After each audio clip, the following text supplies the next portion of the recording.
probably true that we're not going to be the cheapest place.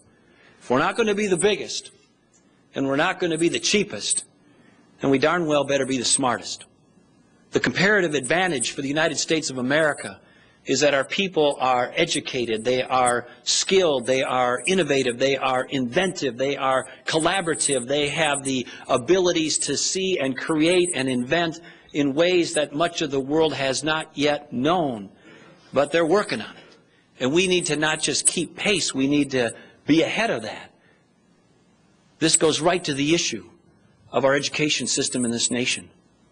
You cannot have a successful country with 1/3 of our future citizens being relatively unskilled or essentially unskilled and uneducated and expect that to work. It's not going to work morally. It doesn't work socially. It's not going to work economically. It's not going to work strategically. And it presents a moral and educational and economic imperative for the nation. And as Time magazine not long ago pointed out, we are now having 1/3 of our children in the United States of America not completing high school. If you don't complete high school and maintain some educational or skill level beyond that, and you cannot access the economy of today and tomorrow, you become, as I mentioned earlier, that marginalized citizen or fellow citizen in our country. And with the strong back jobs being gone, there is nowhere for you to go. You become trapped in a vicious cycle of either a bunch of part-time service jobs, or you become a ward of the state in whole or in part, and then the call comes for more government housing, more government transportation, more government health care, more government everything at a rate and at a time that we can't afford it. The reason that they can't afford it is because they can't pay for it themselves. The reason they can't pay for it themselves, unless they're disabled, understandably, is because they don't have the kind of job or skills or education to access the economy of today and tomorrow. And it becomes a vicious cycle, and it needs to be broken. And the link in the chain that is going to have to be severed so we can move on to the next level of performance here is this. The number one determining factor of how a child's going to do in school is the degree and level and intensity and frequency of their parents' engagement in their lives and their school lives in particular. The second most important determining factor of how a child's going to do in school is the preparedness and effectiveness of their teachers. There's an entire agenda that needs to now occur around who's going into teaching, whether we're recruiting the best and the brightest to come into teaching, whether we have rigorous enough entrance requirements before we allow them to come into our colleges of education, whether those colleges of education are properly requiring subject matter mastery and not just teaching methodology as part of their curriculum and focus, whether before we let them out of the colleges of education they can demonstrate minimal and hopefully beyond that competency once they enter the profession, whether we're measuring their effectiveness not as measured by how everybody feels about it, but whether students are learning, how fast they're learning, what they're learning. And we also have to have mechanisms in place for those teachers, if they're not doing the job, to develop them professionally and if need be, move them out. And the teacher unions in this nation, I love teachers, I love educators, they work hard and they don't get paid too much. But they work in a system that is built and envisioned in the 1950s. It looks nothing like the kinds of system and accountability that we have now and will have in the future. It needs to fundamentally change. As we were waiting for Superman, as the movie unfolded in front of the nation, we had Superwoman. She was in this district. She had this kind of agenda in the most troubled, most high-spending district in the nation. She was essentially dismissed because of her views. While we were waiting for Superman, Superwoman was pushed aside. Her name was Michelle Reese. She was a Democrat. She told the truth. She was bold. She was courageous. She spoke truth to power. And they kicked her out.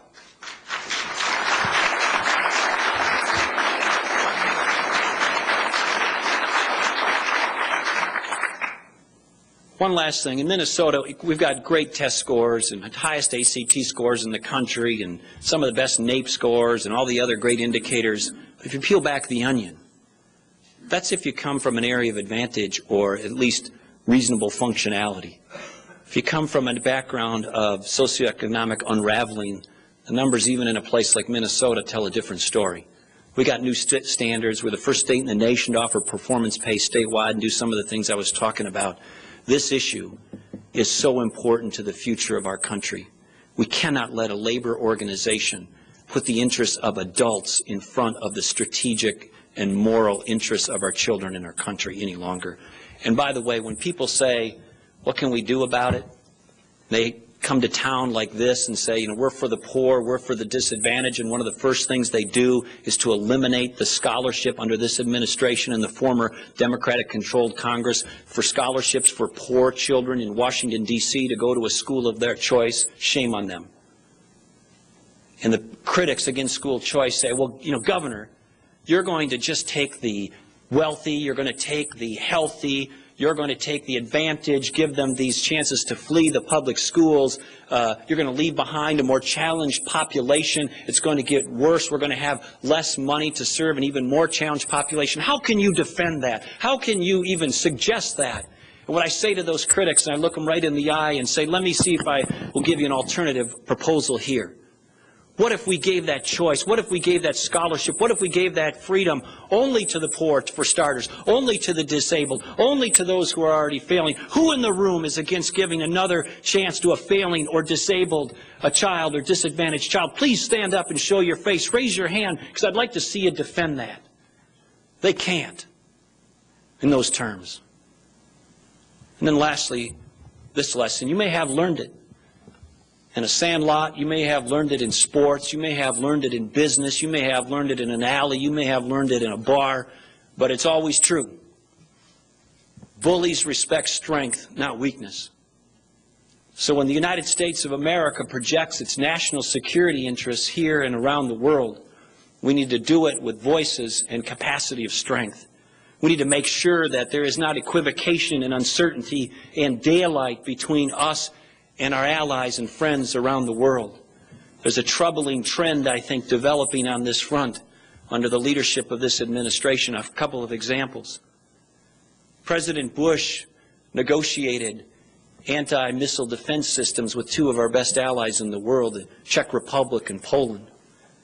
President Obama came in and reversed that decision and pulled the rug out from underneath them after they had already extended their necks out a long ways politically in the politics of Europe to host those systems at our request, to the point where Lech Walesa was quoted in a publication as saying, you can't trust the United States anymore.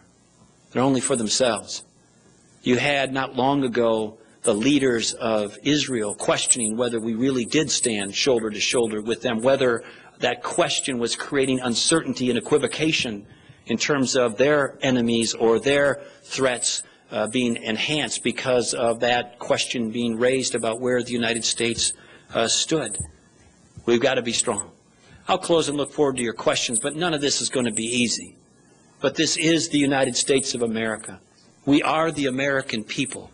We have seen difficulties before, and we always overcome.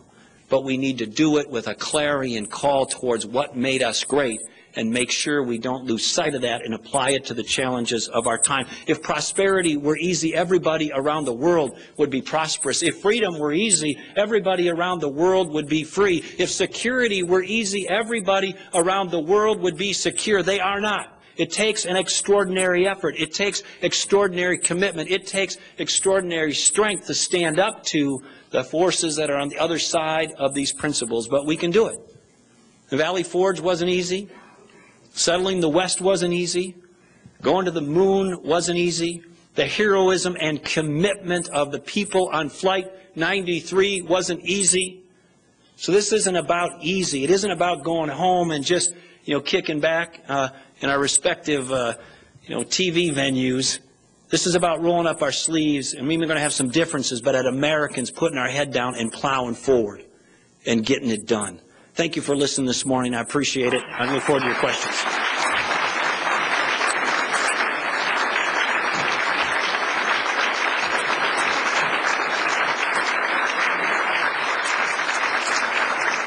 And thank you, Governor. We have no shortage of questions from our audience, as well as several that came in online. Just starting off with current events, what did you think of President Obama's speech on the Tucson shootings?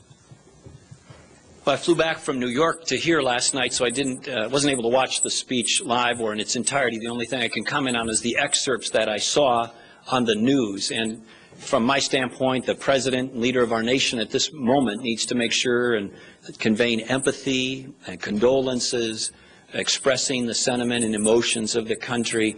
And from what I could see from those excerpts, he did a fine job. What would be your opinion of Speaker Boehner's decision to attend an RNC fundraiser instead of the Tucson Memorial? Well, there was some suggestion, I don't know if this is accurate or not, but I did hear this morning that the invitation to attend the memorial came very, very late after he had already made some other commitments. So I can't speak to what all the mechanics or uncertainties there, but I can tell you I know John Boehner. John Boehner is a person of conviction and character, and I support him strongly. So I don't know what all the reasoning were for all of that, but I did hear this morning that the invitation to Speaker Boehner came very, very late after he had already made other arrangements, and it was very difficult for him to change it. In your book, you mention a socialism that's been arising out of the Democrats. Why, in your opinion, did concerns over federal power rise so greatly in 2009 in ways it didn't when the Bush administration admittedly also expanded government power?